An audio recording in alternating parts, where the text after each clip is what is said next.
Dans cette édition, nous nous rendrons à Nice où un artiste qui a perdu plusieurs de ses proches le 14 juillet travaille sur un projet de mémorial. Nous ferons un détour par l'Aveyron où les éleveurs s'inquiètent de la présence grandissante du loup.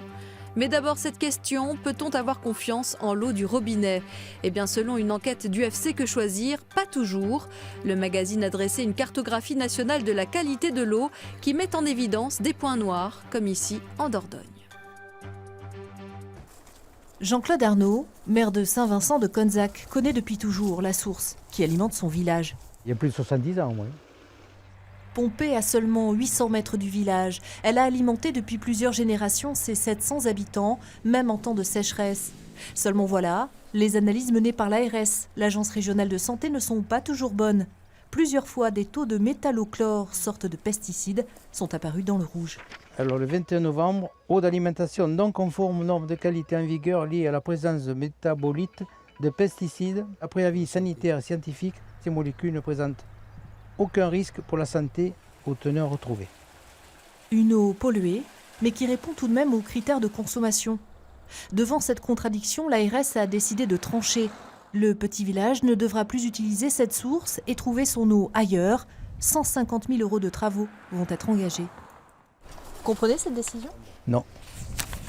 À l'heure où on nous demande de faire des économies d'eau, on abandonne une source qui est tout à fait viable.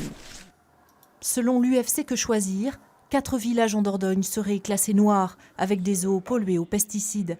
L'association va plus loin et demande sur le plan national que les pollueurs soient les payeurs. Et cette politique à courte vue, on va la payer, on la paye déjà au niveau de la dépollution de l'eau, rappelons-le, quasiment 1 milliard d'euros par an. Et par ailleurs, on va le payer sur le futur, parce que lorsque une nappe phréatique est polluée en pesticides, eh bien cette pollution, on l'a pour des décennies. En attendant, à Saint-Vincent de Conzac, le consommateur ne verra pas augmenter sa facture d'eau. Très attachés à leur source, les habitants sont même décidés à la boire jusqu'à la dernière goutte. À quelques semaines du retour des bêtes au pâturage, les éleveurs aveyronnais sont inquiets. En 2016, près d'une centaine de brebis sont mortes à la suite d'attaques dont certaines ont été attribuées aux loups. Ils demandent des mesures afin de sécuriser les troupeaux. Dans 2 mois, les 500 brebis de Jean-François seront au pâturage. L'éleveur craint de nouvelles attaques sur les troupeaux dès le printemps prochain. Quand on voit qu'actuellement on subit des attaques alors qu'il y a très peu de troupeaux qui sont dehors, donc vous imaginez lorsqu'il y aura environ 2000 troupeaux qui vont pâturer, on s'attend à un hécatombe à ce moment-là. Une hécatombe, d'après Jean-François, due à l'arrivée du loup. On estime à 400 le nombre d'individus adultes sur l'ensemble du territoire français. Des tirs de prélèvement sont déjà autorisés. Seulement ces tirs de prélèvement, ils sont régis avec un quota national. Il faut savoir qu'au niveau national, il y a 36 loups qui doivent être prélevés sur une période allant du 1er juillet au 30 juin de l'année suivante. Actuellement, nous sommes à 33 loups prélevés. Il faut savoir que la quasi-totalité de ces loups sont prélevés en zone PACA et en zone Rhône-Alpes-Auvergne. Donc nous, ce qu'on demande effectivement, c'est que des arrêtés de prélèvement soient pris dans nos zones. Pour changer les règles, il faut agir au niveau de l'Europe. La Convention de Berne protège le loup. Aujourd'hui, des élus de tous bords agissent pour assouplir la réglementation bruxelloise.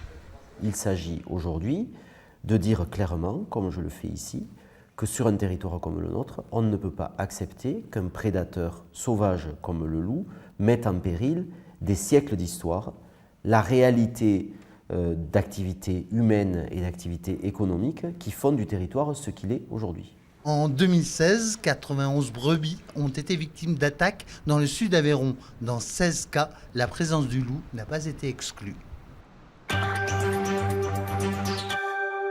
Comment rendre hommage aux victimes de l'attentat de Nice ? Paul Legier a son idée. L'artiste qui a lui-même perdu des proches le 14 juillet dernier travaille actuellement sur un projet de mémorial qu'il va proposer à la municipalité.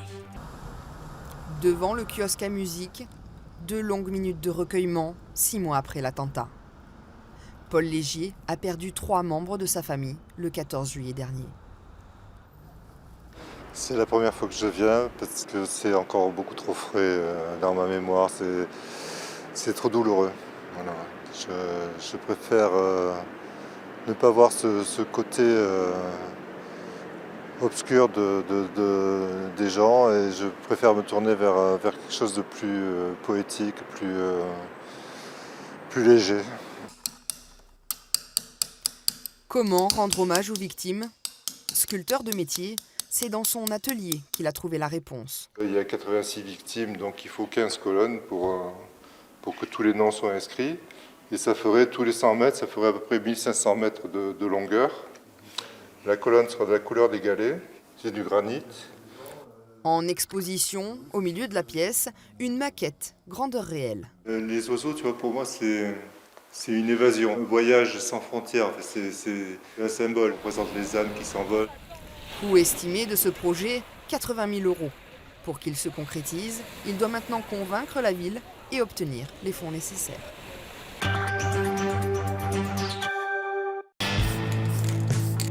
Enfin, un an après sa disparition, David Bowie pose son regard incroyable sur les rues de la Croix-Rousse à Lyon. C'est l'hommage d'un artiste local à l'interprète de Ziggy Stardust, une création qui vient rejoindre les dizaines d'œuvres éphémères imaginées par Big Ben.